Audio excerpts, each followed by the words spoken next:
ఈరోజు కార్యక్రమానికి మీకు స్వాగతం. మనం యోగ విద్యని షట్క్రియాని ఆసనాని ప్రాణాయామం ఆసనాని ముద్రాబంధనై చ ప్రాణాయామేన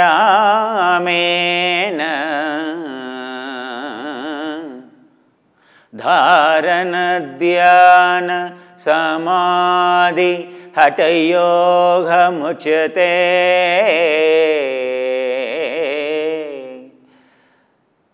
ఈ స్థూలమైనటువంటి శరీరాన్ని, అందులో ఉండేటువంటి మాలిన్యాన్ని, అందులో ఉండేటువంటి చిత్తవృత్తులని తొలగించడానికి ఎవరైతే ఈ సాధనలు చేస్తారో, యోగ చిత్తవృత్తి నిరోధ,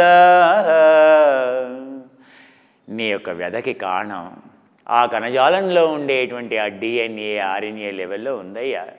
అవన్నీ ఆ మెమరీ బ్యాంకులో ఉందయ్యా, నీ డిఎన్ఏలో రాసి ఉందయ్యా. దాన్ని మార్చాలి అంటే, నీ కర్మని మార్చాలంటే, ఆ చిత్తాన్ని మార్చాలంటే, ఆ మెమరీని, ఆ సెల్యులార్ మెమరీని, ఆ బ్రెయిన్ మెమరీ మ్యాపింగ్ని, సెల్యులార్ మెమరీ మ్యాపింగ్ని నువ్వు మార్చాలి అని అంటే, నీ తలరాతని మార్చాలి అని అంటే, నీ కర్మని తిరిగి రాయాలి అని అంటే, నీ నుదుటి రాతని తిరిగి రాయాలి అని అంటే మార్గం ఒకటేనయ్యా.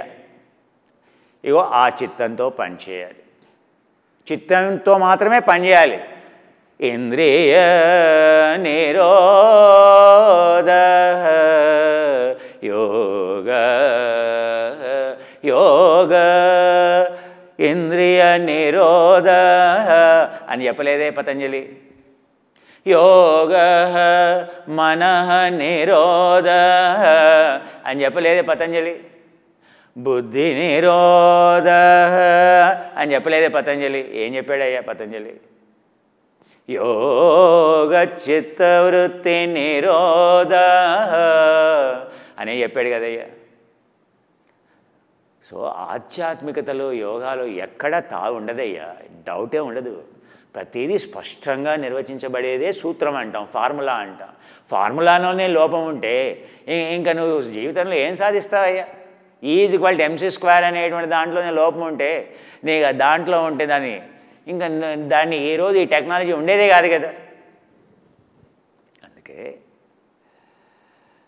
చిత్తం గురించే చెప్తున్నాడు. ఈ ఎన్లైటన్మెంట్ పొందిన వాడిని ఏమంటాయా? సచితానందం పరబ్రహ్మం. ఎవరైతే అకుశల చిత్తాలు లేవో, ఎవరి లోపలైతే కుశల చిత్తాలే ఉన్నాయో దాన్ని యోగి అని అంటాం. వాడిని పరిపూర్ణ ఆనందాన్ని పొందేటువంటి వ్యక్తిగా అంటాం. సో వాడిని ఏది పరమాత్మని పొందినటువంటి వ్యక్తి అంటాం, ప్రాఫిట్ అంటాం, అవునా? So son of the God అంటాం, జీసస్ అంటాం. సో అలాంటి వ్యక్తుల్ని మనం ఏమంటాం? సంతు అంటాం, సాధువు అంటాం. సో అలాంటి వాళ్ళు ఎంత గొప్పవాళ్ళయ్యా. ఎందుకు గొప్పవాళ్ళు అయ్యారు? వాళ్ళ లోపల అకుశలం అనేటువంటి గుణమే లేదయ్యా, అన్నీ కుశలమైనటువంటి గుణాలే ఉన్నాయి. వాళ్ళ మెమరీ బ్యాంకే కుశలంగా ఉంది. సో నువ్వు మహమ్మద్ ప్రవక్త యొక్క ప్రాఫిట్ యొక్క జీవిత చరిత్ర చదవయ్యా, ఒకసారి జీసస్ జీవిత చరిత్ర చదవయ్యా. ఒక్కరోజైనా వాళ్ళ లోపల ఏదైనా జంతువు తాలూకు ఏమైనా, అరిషడ్ వర్గాల తాలూకు జంతువు తాలూకు ఏమైనా గుణాలు ఉన్నాయే వాళ్ళ లోపల? బుద్ధుడు కానీ, కృష్ణుడు కానీ, రాముడు కానీ, ఏ సంతువైనా ఒకటే రే. గురునానక్ కానీ, తీర్థాంకరులే కానీ, ఎవరినైనా తీసుకోవయ్యా, వాళ్ళంతా యోగులయ్యా. లేదు మా ప్రవక్త యోగి కాదు. అరే మీ ప్రవక్త యోగి కాదయ్యా, సాక్షాత్తు దేవుడు, దేవుని యొక్క ప్రవక్తనయ్యా. ప్రతిరోజు గుహలోకి వెళ్ళి తపస్సు చేశాడయ్యా, ఆయన యోగి కాదా? యోగి అంటే అది ఒక రిలీజియన్ కాదు కదనయ్యా. Perfect harmony, perfect balance, perfect peace, ఎక్కడా లోపం లేదు. అందరినీ కలుపుకొని, అందరినీ తన ఫ్యామిలీలో వసుదైక కుటుంబం చూసేటువంటి వాడు, అందరినీ నా అనుకునేటువంటి వాడు, నిస్వార్థంగా ఆలోచించేటువంటి వాడు యోగి. అవునా కాదు? సో సంతు అంటేనే ఆగం, ఎప్పుడు సంతుష్టిగా ఉండేటువంటి వాడు, ఎప్పుడు అసలు వాళ్ళ లోపల ఎప్పుడు దుఃఖం అనేది లేదు. ఎందుకని? ఆ యంత్రానికి వాడు యజమాని. నువ్వు తిట్టు, నువ్వు కొట్టు, జీసస్కి శిలువ వేసినా, ప్రతిరోజు మహమ్మద్ ప్రవక్త మసీదుకి వెళ్తూ ఉంటే నెత్తి మీద చెత్త వేసినా ఒక్కరోజు కూడా ఈయన తలెత్తి చూడలేదు. ఆ తర్వాత ఈయన శిలువ వేస్తూ ఉంటే అయ్యో అమ్మో అబ్బో అని అరవలేదు. ఏమన్నాడే, ఓ పరమాత్మ, ఓ దేవుడా, ఓ father, thy forgive them for they do not know what they are doing. పాపం వాళ్ళని క్షమించు తండ్రి, వాళ్ళకి నరకం ఇవ్వకు నాయన, వాళ్ళకి స్వర్గం ప్రాప్తి అయ్యేది చూడు తండ్రి, వాళ్ళు పాపం చేస్తున్నారని ఏడ్చేడే తప్పితే వాళ్ళని అరవలేదు కరవలేదు కదనయ్యా జీసస్. నిజంగా అలా అరిస్తే జీసస్ ఎలా అవుతాడయ్యా? ఇది యోగా విద్యనయ్యా. సో ఈ వెహికల్ మీద కంట్రోల్ ఏదైతే వస్తుందో, కంట్రోల్ తీసుకొచ్చేటువంటి దాన్ని, సో వశిష్ఠుడు చెప్తున్నాడు రాముడికి, అయ్యా చిత్తానికి రెండే రెండు, ఒకటి ప్రాణం, సహజమైనటువంటి ప్రాణం. నీ శ్వాస నిత్యం వస్తూ ఉంది పోతూ ఉంది కదా. ఇప్పుడు ఇందాక చెప్పాను కదా, నీ శ్వాసనే చెప్తుంది నువ్వు ఆరోగ్యంగా ఉన్నావా లేదా. నీ శ్వాస కనుక సమ అవధిలో ఉంటే, సమాధిలో ఉంటే నువ్వు సంపూర్ణ ఆరోగ్యంగా ఉన్నట్టు లెక్క. సింపుల్. శారీరకంగా కానీ మానసికంగా కానీ నీకు ఎలాంటి జబ్బు లేదని దేని ద్వారా తెలుసుకోవచ్చు? సో గొప్పనైనటువంటి ఓక్ రిడ్జ్ నేషనల్ ల్యాబొరేటరీ అనేది అమెరికాలో ఉంది. ఎప్పుడో 50లో ఏది రెండో ప్రపంచ యుద్ధం అప్పుడు దాన్ని ఎస్టాబ్లిష్ చేశారు. ఎందుకయ్యా అంటే అణు సంబంధితమైనటువంటి న్యూక్లియర్ సంబంధించిన ఆటమ్ బాంబుకి సంబంధించినటువంటి పరిశోధనలు చేయడానికయ్యా. అలాంటిది ఇప్పుడు అది హ్యూమన్ పర్ఫార్మెన్స్ మెజరింగ్ ల్యాబొరేటరీగా మార్చారు దాన్ని. అంటే మనిషి యొక్క ఆరోగ్యంగా ఉన్నాడా లేదా ఎలా తెలుసుకోవాలి, ఎలా ఆయన ఆరోగ్యంగా మార్చాలి, ఆ పరిశోధనలో తేలిన విషయాలు ఇవన్నీ. నీ శ్వాసను బట్టి నువ్వు ఆరోగ్యంగా ఉన్నావని చెప్పేయచ్చు. అదే వశిష్ఠుడు చెప్తున్నాడు రాముడికి, అదే పతంజలి చెప్తున్నాడు, అదే కృష్ణుడు చెప్తున్నాడు. ఎవరికి? అర్జునుడికి. ఎక్కడ 4వ చాప్టర్లోనే మొదలుపెట్టాడు కృష్ణుడు అర్జునుడికి. 5వ చాప్టర్లో మళ్ళీ సెకండ్ లెవెల్ చెప్పాడు. 6వ చాప్టర్కి వచ్చేసరికి ఆత్మ సంయమ యోగమే చెప్పాడు. ఎంత గొప్ప విషయం అయ్యా. సో పూర్వాశ్రమాల్లో గురు పరంపరగా నేర్చుకునేటువంటి విద్య ప్రతిదాన్ని కూలంకషంగా సూక్ష్మ శరీరం అని అంటాం. సో షట్క్రియలు, ఆసనాలు ఈ స్థూల శరీరాన్ని శుద్ధి చేసేవైతే, సో ఈ యొక్క ముద్ర బంధన కూడా శరీరాన్ని శుద్ధి చేసేవైతే, ఈ ప్రాణాయామం సూక్ష్మ ప్రాణాయామం ఏదైతే ఉందో అది ఈ వెహికల్ని టోటల్గా కంట్రోల్ కాదు కదా. నీ వెహికల్ ఏరోప్లేన్లా గాలిలో వెళ్ళిపోతుంది, రాకెట్లా వెళ్ళిపోతుంది. ప్రస్తుతం నీ వెహికల్ అవునా అది లారీలా నడుస్తుందా, లేకపోతే ఎడ్ల బండిలా నడుస్తుందా, లేకపోతే ఎడ్ల బండి డొక్కు డొక్కు డొక్కు డొక్కుమని నడుస్తుంది కదా, మోకాళ్ళ నొప్పులు నడుము నొప్పులు అవునా. సో లేకపోతే అది అవునా ఫెరారీ కార్లా నడుస్తుందా, లేకపోతే ఎలా ఉందో నీకు తెలుసు కదనయ్యా. నీ శరీరం నీకు తెలియదా, మనకు తెలియదా? ఇదేంటయ్యా అలా గాల్లో తేలిపోయేటువంటి శరీరం, అసలు శరీరమే లేనటువంటి అనుభూతి. అది ఒక యోగి యొక్క టెక్నాలజీ. సో అది ప్రాణాయామం అంటే సూక్ష్మ ప్రాణాయామం అని అంటాం. ఆ ప్రాణాయామం ఎందుకు సూక్ష్మ ప్రాణాయామం అంటే సూక్ష్మ శరీరం మీద నియంత్రణ ఇచ్చేటువంటి కణజాలం మీద, పూర్తి ఆక్సిజన్ మీద. ఆక్సిజన్ కంట్రోల్ చేసేది ఏంటి, కణజాలాన్ని కంట్రోల్ చేసేది ఏంటయ్యా? మనోమయ కోశం, విజ్ఞానమయ కోశం. సో ఈ ప్రాణమయ కోశం, మనోమయ కోశం, విజ్ఞానమయ కోశంతో కూడినటువంటి శరీరాన్ని ఏమంటామయ్యా? సూక్ష్మ శరీరం అని అంటాం. దాని మీద నీ కంట్రోల్, దాని మీద కంట్రోల్ రావాలి అంటే ప్రాణం మీద కంట్రోల్ రావాలి. మైండ్ కంట్రోల్ రావాలంటే స్థూల ప్రాణాయామం చేయాలి, సూక్ష్మ ప్రాణాయామం చేయాలి. మనం అన్ని విద్యలు నేర్చుకోబోతున్నామండి. ఈ వెహికల్ నడిపించేటువంటి గొప్ప ఈ వెహికల్ మీద కంట్రోల్ ఉందా లేదా, ఆ కంట్రోల్ని కంప్లీట్గా తీసుకొచ్చేటువంటి విద్యని హఠయోగము అని అంటాం. సో మనం చేసేటువంటి సాధనలు ఏవైతే ఉన్నాయో ఇవన్నీ కూడా సృష్టి క్రమం, ఆ తర్వాత రక్షణాక్రమం, శిక్షణాక్రమం, ఆధ్యాత్మిక క్రమం, చికిత్సాక్రమం అనేటువంటి విధానం ఏదైతే చెబుతున్నామో ఈ వెహికల్ మీద పర్ఫెక్ట్ కంట్రోల్ రావడానికి అవసరమైతే నీ వెహికల్ అలా స్టాండ్ స్టిల్గా ఉండాలి. అలా మౌంటైన్ మీదకి వెళ్ళావు, అంచు మీద నీ వెహికల్ ఉంది, ఎస్యూవీ వెహికల్, స్లిప్ కాకుండా ఉండాలి, వెనక్కి రాకుండా ఉండాలి, అంత కంట్రోల్ ఉండాలి నీ వెహికల్కి. బ్యాలెన్స్ అంటాం, అలైన్మెంట్ అంటాం, అంత బ్యాలెన్స్ ఉండాలి. అవసరం వచ్చింది ఎంత వేగంగా పరిగెత్తాలంటే బుల్లెట్లా పరిగెత్తాలి, దాన్ని ఎండ్యూరెన్స్ అని అంటాం, దాన్ని పవర్ అంటాం, స్పీడ్ అంటాం. అవసరం వచ్చింది గంట సేపు పరిగెత్తినా కూడా నీకేమీ కాకూడదు, దాన్ని ఎండ్యూరెన్స్ అని అంటాం. అవునా? సో అవసరం వచ్చింది, కరెంట్ రాలేదు, కరెంట్ పోయింది, అపార్ట్మెంట్లో ఉన్నావు, కింద నుంచి రెండు భుజాల మీద 2 కావడులు, 2 బిందెలు, సో అవునా, 2 బకెట్లు నీళ్లు పట్టుకొని, ఇలా బకెట్లు పట్టుకొని పైకి చకా చకా చకా చకా పైకి వెళ్ళావు. సో నీకు బలం ఉంది, శక్తి ఉంది. అవునా? సో అలా ఇలా వంగేవి, ఇలా వంగేవి, ఇది చేయమన్నావు, అది చేయమన్నావు, కూర్చోమన్నావు నేల మీద, రబ్బర్లా నీ శరీరం ఉంది, దాని సూక్ష్మత్వం అంటాం, ఆధ్యాత్మిక క్రమం అంటాం. సూక్ష్మత్వం ఉంది శరీరంలో. You are totally fit. నీ వెహికల్ మీద అంత కంట్రోల్. సో చిన్న గల్లీలో కూడా నువ్వు వెళ్ళగలవు, వెహికల్ చిన్న గల్లీలో కూడా. అవునా? హైదరాబాద్లో ఉండేటువంటి, సో చార్మినార్ దగ్గర ఉండేటువంటి చిన్న గల్లీలో కూడా నీ వెహికల్ వెళ్ళగలదు. మీ వెహికల్, ఈ వెహికల్ అనేది అలా అవసరమైతే ముడుచుకోగలదు, ఎంత చిన్నగా కాగలదు నీ వెహికల్. ఇగో ఇలా పూర్తిగా ఇలా ఇలా అయిపోగలదు నీ వెహికల్ అవసరమైతే. సో ఇలా వెళ్ళి, ఇలా వెళ్ళి, అవునా, ఇలా వెళ్ళి ఎంతనయ్యా టిబెట్లో ఆ బాక్స్లో కూర్చునేటువంటి ఆ యోగి శరీరం ఎంత, ఇంతే ఉంటుంది నీ శరీరం అంతే, ఇంతే, ఇంత 6 అడుగులు 5 అడుగుల 10 అంగుళాలు ఉండేటువంటి శరీరం ఇప్పుడు చూసారు కదా, అంతా 1 ఫీటో 1.5 ఫీట్లను అడ్జస్ట్ అయిపోయింది. ఇలా ఉండాలి, రబ్బర్లా ఉండాలి. అవునా కాదు? ఇంకా దగ్గరగా రావాలి, ఇంకా ఇలా ఇలా, అవునా, ఇంకా దగ్గరగా రావాలి, ఇంకా సూక్ష్మత్వం ఉండాలి. ఇలా వెళ్తావు, ఇలా చేస్తావు, ఇలా వెళ్తావు, చూసావా ఇలా. మీ ఇంట్లో జనాభా బాగా పెరిగిపోయింది, సో జనాలు ఉండటానికి అసలు ప్లేసే లేదు. అప్పుడు నీకు ఇంతే ప్లేస్ ఇచ్చారు, ఓన్లీ 2 చేతులు పెట్టుకునే ప్లేసే ఇచ్చారు. అప్పుడు ఏం చేస్తావు? ఇగో ఇంతే, ఇగో ఇలాగే ఉండాలంతే. అంటే చెప్తున్నానండి, అంటే శరీరం యొక్క దాన్ని ఏమంటాం, సూక్ష్మత్వం. శరీరం రబ్బర్లా కావాలంటే ఇలా దగ్గరికి రావాలి, కావాలంటే చూసారా ఇప్పుడు ఎంత నా శరీరం, ఇంత పొడుగ్గా ఉండే శరీరం, రబ్బర్లా ఉండే శరీరం, ఇంత పొడుగు, చిన్నగా కావాలి, సూక్ష్మంగా కావాలి.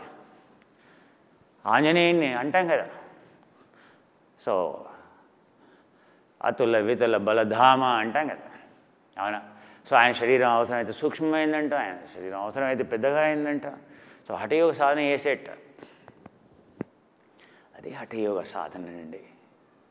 సో ఈ అన్ని స్టైల్స్లో మనం చేస్తే మన శరీరం అనేది, సో అన్ని కోశాల మీద, మీ వెహికల్ మీద మీ కంట్రోల్ ఇచ్చేటువంటి శాస్త్రం తంత్రశాస్త్రం.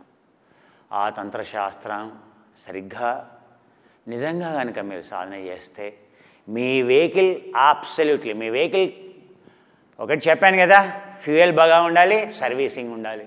మీ కారు ఏదైనా సర్వీసింగ్ లేకుండా నడిచిందా చెప్పండి?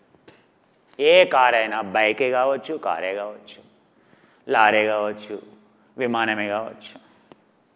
అసలు విమానం, సో బయటికి వెళ్ళాలి అని అంటే విమానం ఎగరబోయే ముందు ఒక 300 పాయింట్లు చెక్ చేస్తారు. ఆ విమానంలో అన్నీ సరిగ్గా ఉన్నాయా లేవా.